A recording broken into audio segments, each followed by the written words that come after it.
What's up, y'all? Happy Friday, everybody. Wholesale Fridays specifically, live with my friend Jonah here every Friday, 1 p.m. Central. Yeah, good to see you guys. Come pop in, ask your wholesale questions, all that good stuff. And yeah, it's good. It's been a good week over here. How's it been going for you, man? Good, man. Friday, sun's starting to come out here and there. It's picking up a little bit, so can't complain. What about Very you? nice. I saw you got ghosted by a brand on your story. Yeah, it happens, man. I just hate wasting that much time, though. So I'm like, I hope they don't ghost me for good, but I mean, it didn't show up, and now they're not responding. So Interesting. it's crazy. It's like we had a call with the guy already, but once you're starting to talk like the words exclusive, a lot of people do shy away. That's why sometimes with wholesale, it's just better to start out as an authorized seller and move to exclusive. But our goal is always long term to try to be the only partner. Interesting. So did you like go straight in with like let's be exclusive and that like scared them? Is that the vibe or? With this one specifically, it was a little bit different. Like they have an exclusive guy already, so I feel like it's not a big jump. Yeah, it's not a big jump, but you never know. Just some people don't have. You have to make sure you're dealing with decision makers too, right? Like people talk a big game, but if you're not the big boss or have final say, you get shut down all the time. So it can be a great idea to work with us or do X, Y, Z, but if your boss is not signing off on it, waste of time. Yeah, makes sense. Sweet. Yeah, let us know who we got today. What's up, Sadat? See, Ramon said, "What's up" on Instagram. Yeah, let us know what wholesale specific questions you guys have, all that good stuff. Yeah, let's see. I assume that's a it's a good emoji if that was working for me. There you go. But yeah, how much are you gonna spend on inventory this month? Like, what's a normal month for you? Oof. So right, like I was just looking. I think we're at 750 a month right now. So like assume half of that's gonna be cost, right? Yeah. Full transparency, guys. Like I have partners, right? I talk about this often. I spend a lot on my own credit cards. I also just have distributors that will buy inventory, and then I have terms with people, right? So like the big way you can scale in wholesale is paying upfront for inventory is very hard a lot of the times, especially because you expect to get that money back like within 30 days and pay off your credit cards and things like that. It's just not likely. So getting terms is huge. But yeah, honestly, like this is the thing with e-commerce too. I was going to make a post on this. It's like you can be doing so well and still feel insanely poor. It's like make all this money, almost turn around, yeah, and you gotta spend it again. So like, yeah, we take money out of the business, profit and all that, but if you're continuously scaling like aggressively, you literally need all your money. Yeah, it almost feels like as you grow, you're doing worse because it's like, okay, my credit card bill is higher this month, but really it's like, all right, well, it wouldn't have been that high without the inventory growing the bill and that kind of thing. And it feels good when the checking account is like loaded, but then if one or two POs wipes you out, and then it's like, okay, there goes one bad issue. And that's why you see certain guys like big sellers, even they run into an issue with their business and they actually have to just shut down because they like can't keep running. They don't have the capital to do so, which is terrible. You don't want to be in that position, but it does happen. Yeah.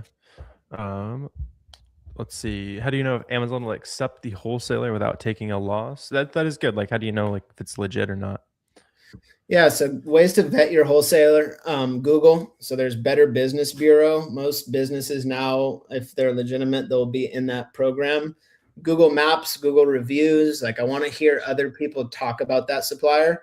You can always tell too if they have a physical location or multiple locations. They have facilities around the country. It's all good signs. You also can ask the wholesaler too. Nobody really thinks of this, but it's like, hey, are you guys sourcing directly from the manufacturer, or like, how do you source your inventory? And they'll tell you. Yeah, or at least they should. And if they don't, it's a little bit. Yeah. Some people might lie to you too, right? So that's why you have to vet suppliers really well. You don't always know if Amazon's going to accept the invoice right away, right? So that is the risk. That's why I say like you should either be ungated or have a clear path before you just fork up a large chunk to on a PO. Sure. See, you said you bought some from EE Distribution. Yeah, that's a legit distributor. So Yeah, you're running into a very normal scenario where, like Jonah, you're even saying, like you buy directly from the brands and you'll yeah, submit those invoices and they'll make you submit multiple times. So it's completely normal to have to submit multiple times for ungating, whether you're using an online arbitrage invoice, a brand direct, a distributor, anything like that. It's completely normal. Yeah, you said you even have an LOA. Yeah, so you're yeah, doing everything correct. It's Amazon's not doing their job correctly. You're good. I know it yeah. feels like you're messing something up, but they're the ones messing up, and you just gotta. It's a numbers game. Get to the people that'll actually help you out. Yeah, you're doing everything right. That's the frustrating part because like the hard part should be getting a profitable supplier to Right. accept you and sell you. Like that's normally the hard part of the business. It's just once you get in the weeds, you realize there's also a hard part of dealing with seller support, Amazon, actually like trying to get anything done you're pulling your hair out. I would say it's by far the hardest part of selling on Amazon. It's not actually sourcing the products. It's Amazon sends me an email. Now I have to deal with this new problem that they threw at me today and that kind of thing. Yeah. And when you resubmit, make sure you're reading the response back from Amazon. Some of them feel like it's just a generic bot template response. Some of them, though, there's like little wording in there, but it'll tell you what they're asking for. So then when you go back to resubmit, like change some things up, add more information, escalate your case if it's not getting any love, but there's ways around it for sure. Yeah, I just had have you had CSM brand reviews before, I assume? Yeah. I just had one today. I was submission like 27 or something like that. We were about to get $50,000 for the stuff shipped back to my house if they didn't take this one in the next week. But hey, it's what I it couldn't took. believe It was it, fine. bro. We had a guy post in Discord and he said after 40 attempts, I finally got ungated it. Which like that's honestly a lot for ungating. That's way too much. That shouldn't happen. I feel like they don't want you to spam the same invoices. If you're ungating, they don't want you to spam the same details. That's why you have to switch it up, add a cover letter or something. Let's see. Oh, Sadiq on Instagram. He said he beat 2 CSMs this morning. So somebody in CSM brand review department had a good day. So beat the case. Yeah, it's probably the same guy reviewing our cases. Sadiq, we had a friendly guy at corporate today. I like it. Let's see. Kelly was asking a question. Is there a way to get around using a credit card to apply for an Amazon account? No, you'll just have to use a credit card because the only time it would ever really come into effect is like month one, where you'd be the only month you should be net negative, where it'll actually bill your credit card is when you have the shipping for your first shipment and your Amazon Pro account, and you might be out $200 between that and you sold $100 worth of stuff, and that'd be the only time where that would ever get hit, assuming you're just consistently adding new stuff to the store. Let's see, Susan, you said you need the hookup. Let us know if you have like specific questions and stuff. I like the vibes though. Yeah, honestly, if you're talking like wholesale suppliers, waste of time. Nobody's gonna just give you their supplier. Because if you think about it too, like there's plenty of suppliers to go around, but the best suppliers, like you have a personal relationship with, you're close with the sales rep, you get a little bit extra discount off. So sometimes you actually just can't pass that relationship on.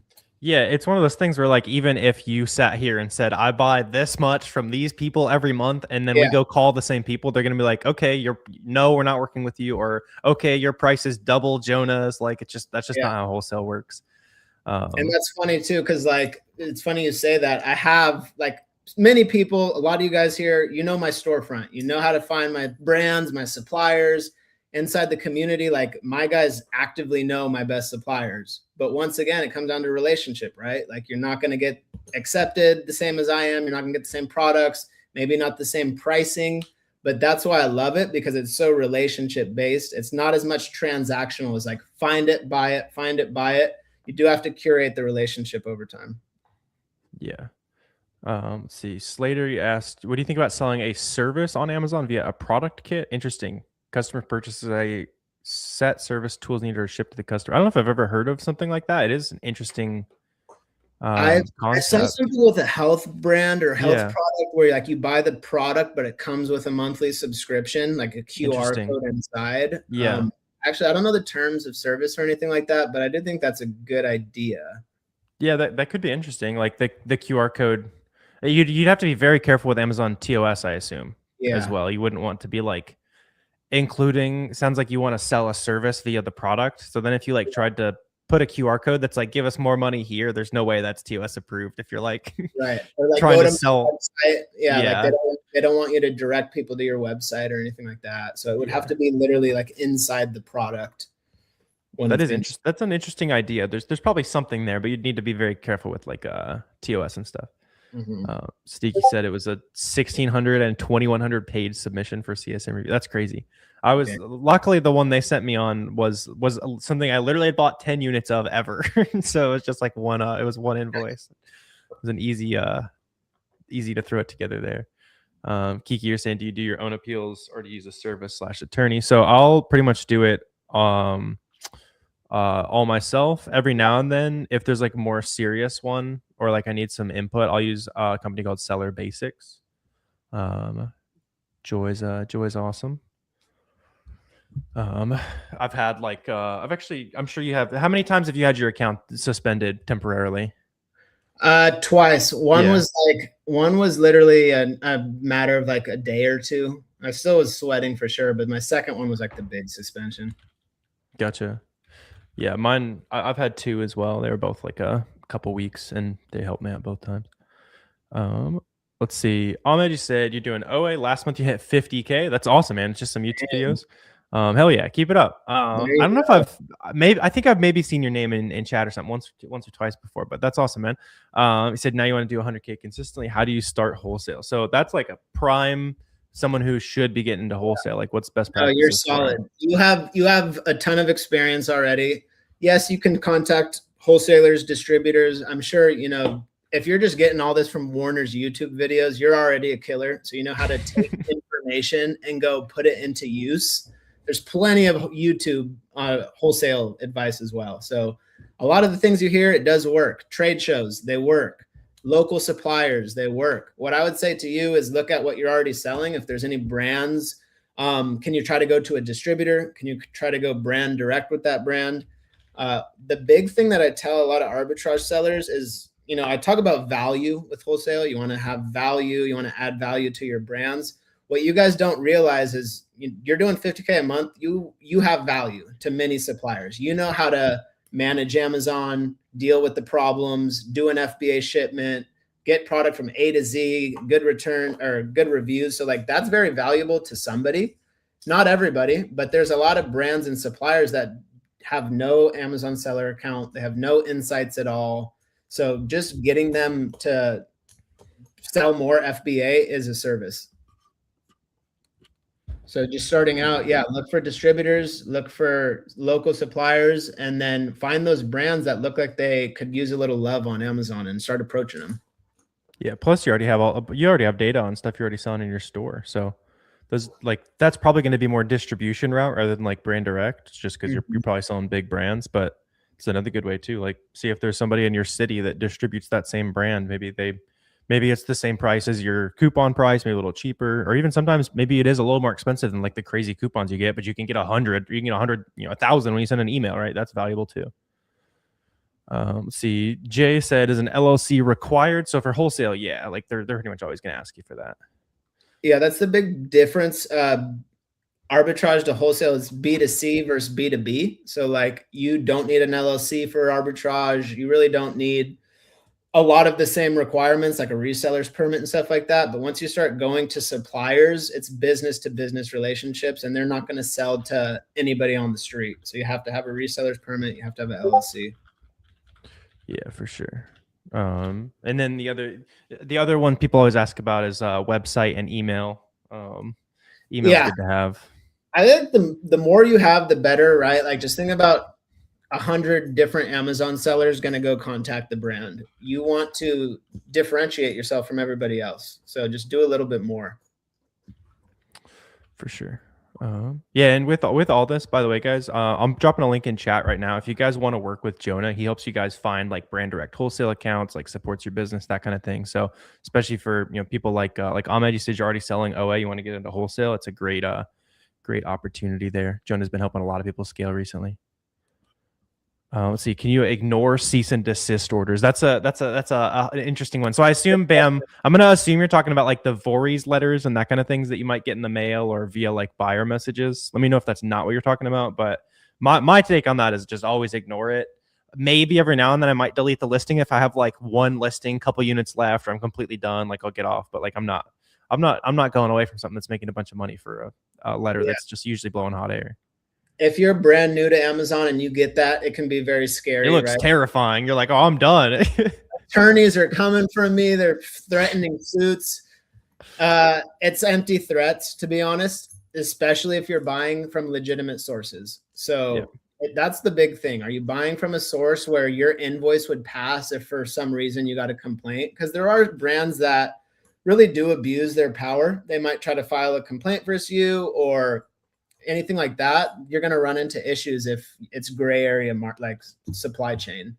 But if you have a legit supplier or you're buying from a legitimate retailer and you get that, I like to say, is it worth it? Like, are you going to continue buying and reselling, or are you just going to sell out and move on? But you really don't need to respond to them. Some of them, if they continuously hammer you, like I've responded to one and I just said, hey, I bought this from XYZ retailer or distributor and I'm going to sell through. And they never responded. Nothing happened. There's other ones where I just ignored it and nothing happened. Yeah. That is the thing I would say is like, don't ever like respond to they'll like contact our lawyers here. Like, don't contact, you're setting yourself up to fail if you like, you're lobbing them an alley-oop if you reach out to them, basically. And just sell through your inventory. Like, don't sweat about like, I should remove it right now. I would just sell through. And like Warner said, just delete the listing, move on. There's a million products to sell. Yep. Let's see. Submitted invoice was getting denied, randomly checked, and then you were approved without applying again. Okay, cool. Take it and run with it. I have been hearing a little bit more like weirdness coming with ungates and stuff. People are submitting like the wrong brand and it'll work, blank pieces of paper, that kind of thing. It's just very random at the moment. Sweet. Let's see. Should you use the LLC as a legal entity? Yeah. If you have one, then you'll definitely want to do that. And if you're trying to get into wholesale, you'll need to have one of those anyway. Yeah. Sweet. Yeah. Let us know what other questions you guys got here. So for like, obviously a lot of us are in chat or, maybe doing some OA, like trying to just get the ball rolling. Like, what are like some good daily like deliverables for someone who's like getting into wholesale? Because you hear like call 1,000 brands and like realistically, what should someone do if that's like kind of the next on their agenda? For sure. So like if you're just getting in started, I am the type of person, I like to do things in batches. So you need to find somebody to contact first, right? Like you need a distributor or a brand that you're even going to contact and try to open a wholesale account with. So spend the first couple of days, maybe a week, sourcing brands and suppliers. SellerAmp, Smart Scout, Keepa, just go on Amazon.com. You don't even need any paid tools. Use something free like DS QuickView. See which brands and products have multiple sellers on them and add it to a Google Sheet and start to like build your list. Then the next week, start to contact those people. So send emails to everybody. And just so you don't burn out, make like 2 to 3 calls per day, every single day. 2 to 3 calls. I say 3 to 5 usually. It doesn't even matter. Just make some sort of calls. Do it every single day. You're going to hear a lot of similar conversations. And then you're going to start to pick up, be more confident on the phone. Next week, 3 to 5 more suppliers, but also start to implement some follow-up.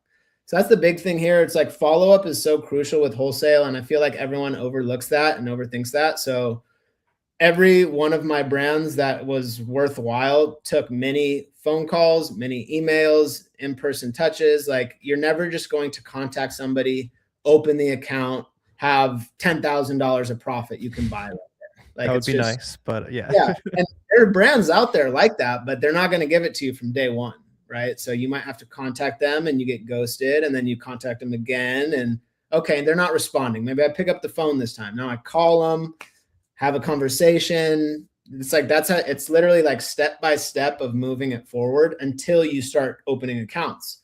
Then when you open accounts, all those same arbitrage skills are very useful. Like source their website, source their price sheet, look for products that are profitable, and start to put together an order. But don't look at it all like, okay, day one, I'm going to find a brand, call them, try to open an account, because you're going to run into a lot of rejection, and it's going to be like disheartening for you if Yeah. it's And then you're on day 5. It's like, oh, I didn't place a $10,000 PO yet. I yeah, must suck. Time to give up. Like, yeah. yeah.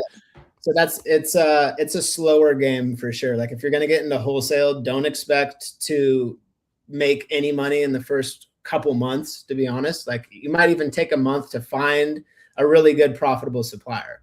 So be willing to put in 30 days of hard work and follow up and getting rejected, because it will lead to 1 to 5 accounts, and like you can scale with 1 to 5 accounts.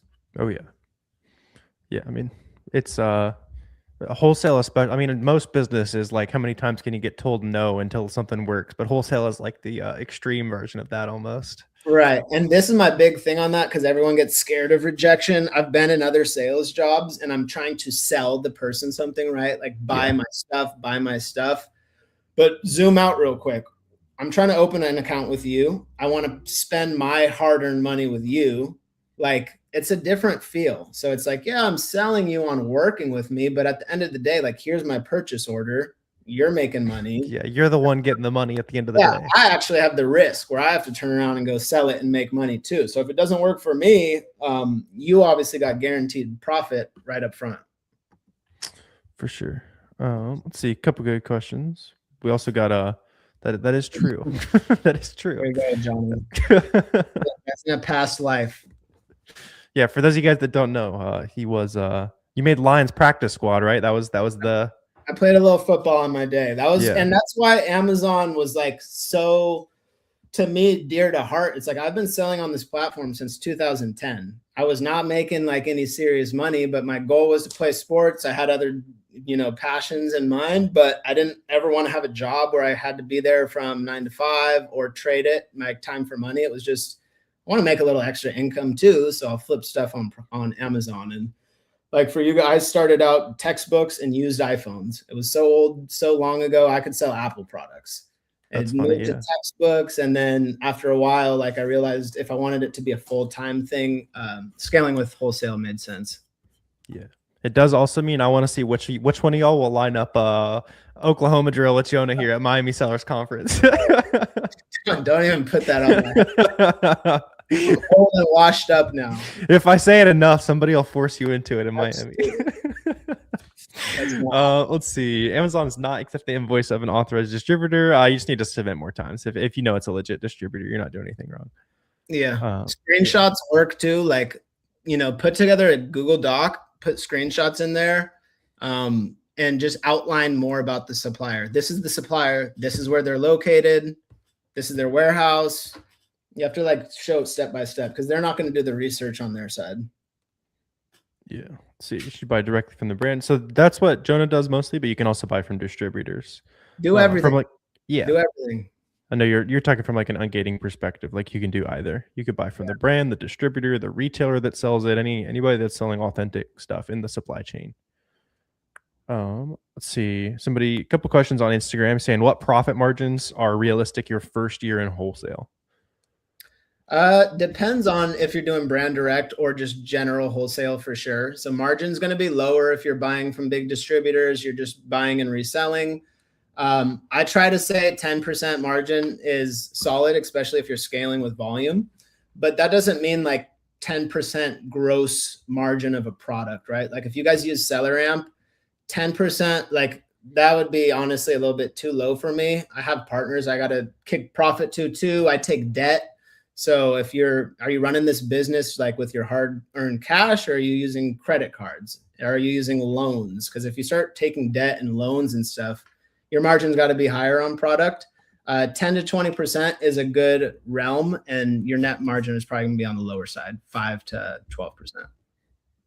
Yeah, it's like a little lower than arbitrage. Not by a ton, but just that's like the trade-off for volume, basically, for those of you guys that do arbitrage. And like I have brand directs where it's a 30% margin. It's not as Yeah. heard of. It's the volume's not as huge. Depends if you're spending on ads or not. But like gross margin, we have products we sell for 30%. Brand doesn't give us any advertising, but since we have so much room on that, I'll invest more into actually like direct Amazon PPC. Because if we're a wholesaler, we want to move more units. And that's what I tell these brands too. It's like, I only win if I sell more of your products. I'm not an agency. I don't have a retainer. If we want to scale our income, I got to scale up how much we're selling. So I actually want to advertise, but I'm not going to advertise if it's like a 15% margin product and it brings it down to like 8%. It's just not worth it to me. Yeah, that is interesting. Yeah, I mean, that makes sense. I would assume those really high margin ones are ones maybe you're saying kind of under the radar brands or like products you listed on Amazon for them, like Yeah. things you did plenty of due diligence to get those like high You gotta margins earn on. them. Yeah. You got to earn Yeah. them for sure. Yeah. Let's see. Jay said for beginners, what's the amount you need to sell on Amazon? So like $1,000 if you're just like doing arbitrage or that kind of thing. And would you say like 5 for wholesale or Yeah, I say 5, just because you don't yeah. want to get in that position where you open a profitable account and it's a $2,000 MOQ. MOQ is a minimum order quantity, so that's more common in wholesale. And you just don't want to be in a position where you did all the hard work. Once again, you got that profitable supplier, and it's like, man, I can't even fulfill an order. Yeah. Let's see. Kiki said, "What do you think about buying from discount stores, receipt, supply chain docs?" Yeah, so you won't be able to get ungated with that because it doesn't have your address on it, but it'll at least prove that they're authentic. As long as you, like, if you do retail arbitrage, take a picture of the little receipt next to the products themselves too. That can help, especially with like TJ Maxx and Ross, because the barcode they put on there is their custom numbers. So you need like a little bit of extra proof that it's real. So just take a picture of your stuff next to the receipt, and you're good. Warner, which retailers work for ungating right now? All of them. Like For ungating still too. yeah. Anything that puts your address on it. Generally, like if you guys are running into that, if you can buy directly from the brand's website, that'll be the easiest. So if you want to sell Tommy Hilfiger clothes, go to TommyHilfiger.com. But if you don't have that, then wherever you bought it from. Okay.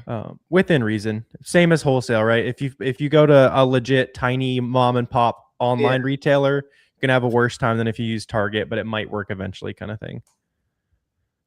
Let's see. Connie said, what about big brands? Yeah. So yeah, you're asking. So it is legal to resell big brands. Yeah, like there's the you can look into first sale doctrine is like the commonly quoted one. Now it is up to you to make sure you're selling things that are not going to like kick you off the Amazon listings or give you like account health complaints. Like that's totally within the rights of brands. You can just look up. There's lots of videos on YouTube on just like account health and like products to avoid, things like that. And then you're also asking about realistic turnaround. What do you guys look for from a wholesale perspective? How many like cash flow cycles do you try to get a year? Yeah, so that's something we've struggled with mainly because it's supplier by supplier. Like we have some brands we buy 2 SKUs from, right? So it's very easy to track. It's easy to turn it. Some brands you open the account and maybe you bought 30 different ASINs. So it's like, okay, well, how much of those actually turned versus how much sat and collected dust? Right. So if you buy too many products and it might look really good, like the profit and ROI on the top couple ASINs, but then the rest are just sitting and actually collecting a loss. That's not good. So you have to make sure everything is selling in your catalog, or at least like having the bare amount. 4 to 6 turns per year, I would say is a good metric. Yeah, you can speed that up if you FBM a lot of things too. Yeah, just like yeah, general. and obviously you can speed that up for sure. And like I said, if there's one product, like we have ASINs that we place 1 to 2 orders per month for. So just assuming majority of that is turning, could be 6 to 9, 12 turns. Yeah, because you're gonna have your things that fly, and then you're also gonna have your things that end up sitting for 3, 4, 5 months. Yeah. Sweet. Good energy today though.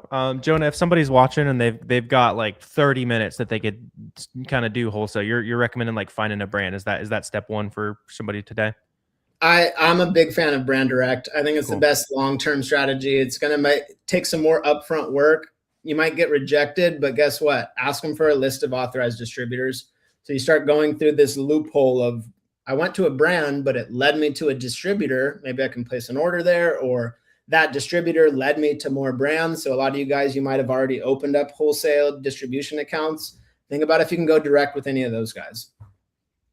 Sweet. Yeah, that's good action item for you guys today. Appreciate all you guys tuning in. We're live this time every Friday for Wholesale Friday. So come pop back in, give us your updates on the wholesale progress and all that. And then if you guys do want Jonah's help, they help you land your first brand direct wholesale account and lots of other support as you get into wholesale. You can click the link in the comments or down below. And yeah, really appreciate all you guys tuning in today. Appreciate you hopping on again, Jonah. And I will see you guys again very soon.